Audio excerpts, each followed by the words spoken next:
కొమరంభీం జిల్లా జైనూర్ మండలంలో ఎన్నికల రోజు ఆదివాసీ యువకులు స్థానికంగా ఉండే ఓ వర్గానికి చెందిన వారికి మధ్య ఘర్షణ జరిగింది. జైనూర్లో ఆదివాసీ యువకులపై ఆ వర్గానికి చెందినవారు దాడి చేశారని ఆరోపిస్తూ ఆదివాసీలంతా ఒక్కటయ్యారు. అందులో భాగంగా ఆదివాసీ గ్రామాల్లో ఆ వర్గానికి చెందిన చిరు వ్యాపారులకు ప్రవేశం నిషేధిస్తూ ఆదివాసీ కుల సంఘమైన రాయిస్ సెంటర్లో తీర్మానాలు చేయటం చర్చనీయాంశమవుతోంది.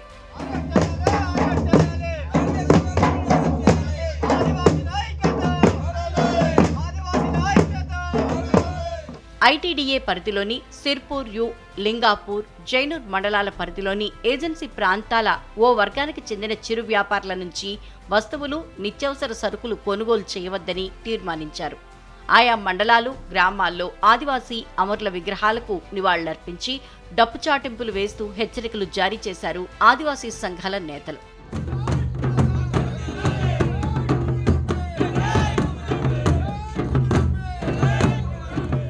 దాడి చేసిన వర్గానికి నిరసనగా ఆదివాసీ జెండాలు ఎగరవేసి నిరసన తెలిపారు. ఆదివాసీ పల్లెల్లోకి ఆ వర్గానికి చెందిన వ్యాపారులు అడుగు పెట్టొద్దని, ఎక్కడికక్కడ తీర్మానాలు చేసి వారికి అనుమతి లేదని స్పష్టం చేశారు. ఈ 3 మండలాల పరిధిలోని ఏజెన్సీ గ్రామాల్లో వారి దుకాణాలపై బహిష్కరణ వేటు వేస్తున్నట్లు ప్రకటించారు.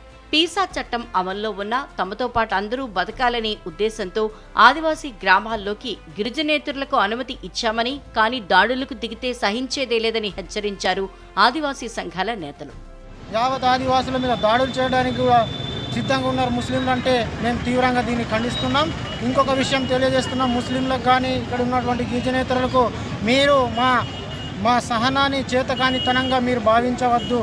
ఖచ్చితంగా ఇది ఇంతవరకు జరిగిన సంఘటనలన్నీ మేము అన్నిటినీ ఖండిస్తూ ఈ రోజు నుంచి గతంలో జరిగినటువంటి ఒక లెక్క, ఈ రోజు నుంచి ఒక లెక్క, ఖచ్చితంగా మీరు మాపై దాడులు చేస్తే మిమ్మల్ని ఈ ప్రాంతం నుంచి తరిమేసే రోజులు కూడా దగ్గరలో ఉన్నాయని ఈ సందర్భంగా తెలియజేస్తున్నాము.